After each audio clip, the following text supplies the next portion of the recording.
We're here to talk through the Sudoku by JinHoo Ahn called Consecutive Dominoes. It has a really nice theme with these 28 givens where all of them occur in pairs. This one actually is a wraparound from 9 to 1, but everything is effectively consecutive numbers. And in different ways, what this pattern even does is sets up different opportunities to scan horizontally versus vertically. Like some of these repeated numbers give some key places, looking in those spots for some notes, but even like these 2s coming down, these 5s coming up, these 8s pointing to the center.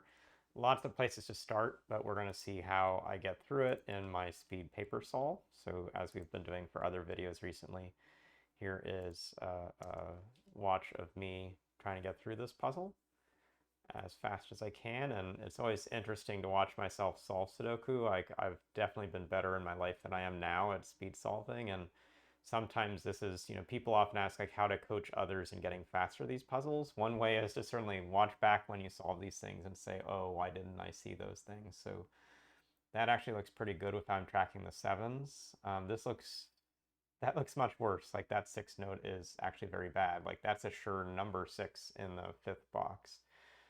In the 5th row, which then even gives a 6 over to the left. And so I actually tracked it as a pointing pair down as I was writing the 6 in row 7, column 4.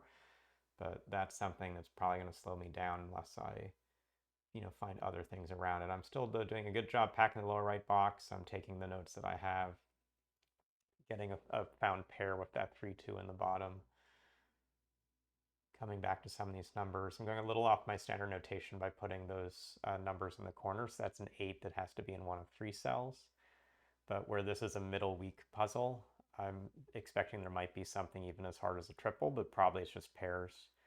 And so I'm at least trying to notate all the boxes where I can. Like 179 is in the bottom center box, but only the 7s and 9s have a single force. We have, 169 in the middle box, and hopefully I come back to that soon, including where the 6 is forced to actually get it because I wrote the 9 into it. But look at that, I still am not tracking the 6 over, and that's sometimes when you make a lot of progress, you'll follow one thing up, like the 1 coming to the bottom, but not yet tracking over the 6s to the left side. So still tracking about the 1s. One of the things with making that 1-4 note in the lower right box is it puts a 5 in it. Also has finished all of that 7th row except for the left box. So there are 2 5s I could place. There we are. We're finally coming back to it. So that actually looks pretty good. This is one of the things as you make progress is to return to where you've been working. Kind of step back 2 or 3 moves and see that you finished them out. Getting that pretty fast. Last number for that row. Got to work into get a 5-4-8 in that 4th row there, and the 5 coming up then finishes with a 4-8. Now 4-1, putting another 1. I'm going to track my notes up to the top with this triple 3 and 2 gives 2, 2, 8, 8. Should give another 8. Last option in that row puts in a 9, puts in a 2, 2 of 3, 3, 6 is going to be a ping pong there. I'm going to need to get those values to finish it. 9, 9, 3, 3, 8. Sorry, 6, 6. Another 6 last 9, and we're through this grid. It's about 2 minutes 40, and say pretty fair midweek puzzle. Could have been faster on it. That's one of the things as you watch back your own solves, how you take point of progress, follow a digit to be another instance of the same digit, or look within the box, row, or column.